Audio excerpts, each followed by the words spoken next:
অমাবস্যার দিন নিজের বাড়িতে দক্ষিণা কালীমার পুজো সারেন সেরাম থ্যালাসেমিয়া প্রিভেনশন ফেডারেশনের কর্ণধার সঞ্জীব আচার্য। এবছর এই পুজো 25তম বর্ষে পদার্পণ করলো। এই পুজোর বেশ কয়েকদিন আগে থেকেই পরিবারের সদস্য এবং স্বেচ্ছাসেবী সংগঠনের সদস্যদের নিয়ে নিজে হাতে এই পুজোর জোগাড় করেছেন। অমাবস্যা তিথি মেনে পুজোর আরতি হয়। জানা যায় তারাপীঠের রীতিনীতি মেনেই সঞ্জীব আচার্যের বাড়ির দক্ষিণা কালীমার পুজো করা হয়। পুজোর দিন সঞ্জীব আচার্য এবং তার স্ত্রী দুজনেই উপবাসে থাকেন। অঞ্জলি দেওয়ার পর মায়ের প্রসাদ গ্রহণ করেন তারা। দক্ষিণা কালীমার ভোগে প্রথমে থাকে বিভিন্ন রকমের ফল, চিড়ে, খই, মুরকি, মিষ্টি, নারকেল নাড়ু, তালের বড়া, ক্ষীর, ছানা এবং মোহনভোগ। এরপর থাকে খিচুড়ি, 5 রকম ভাজা, লাবড়া, ফুলকপির রোস্ট, বাঁধাকপির চাটনি ও পায়েস। সঞ্জীব আচার্য জানালেন, মাকে তিনি ভয় পান না, বরং মায়ের কাছে সমস্ত কিছু নিবেদন করেন তিনি। মানে মায়ের কাছে ভয়টা নেই আর কি, ভয় নেই বলেই আনন্দটা আছে।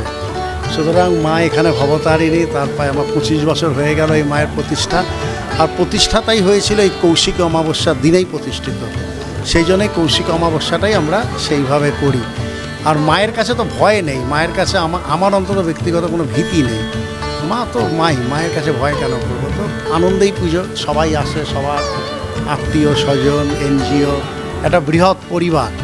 তো বৃহৎ পরিবারের সবাই আসে, এটা নিয়ে আনন্দ। আর সবাই মায়ের কাছে তাদের নিবেদন করেন, তাদের ইচ্ছা। এবার কতটা পূরণ হয় না সেটা তারা বলবেন। বাট আমার কাছে একটাই ব্যাপার, মাকে ভালোবাসছি, মাকে ভক্তি করছি, ব্যাস। এই সবাই মিলে এটাতে আমরা পার্টিসিপেট করি। আমাদের এনজিও আছে একটা, সেরাম থ্যালাসেমিয়া প্রিভেনশন ফেডারেশন। আমাদের সব এনজিওর মেম্বাররাও আসে।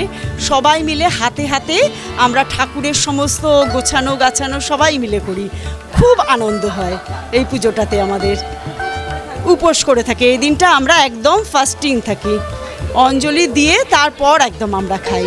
আমি পায়েস, প্রথমে ছানা ক্ষীর, চালের ক্ষীর, তারপর পায়েস করেছি, তারপরে ছয় ভাজা, শাক ভাজা, লাবড়া তরকারি, ফুলকপির তরকারি, আর একটা কিসের তরকারি করলাম, আলুর দম, তালের বড়া, মালপোয়া, খিচুড়ি আমার বোন করেছে। কর্ণধার সঞ্জীব আচার্যর বাড়িতে এই দক্ষিণা কালী মায়ের যে পুজো হয়, সেই পুজো একেবারে তারাপীঠের কৌশিকী অমাবস্যার যে রীতিনীতি মেনে হয় সেইভাবেই কিন্তু পালন করা হয় তারও বাড়িতে।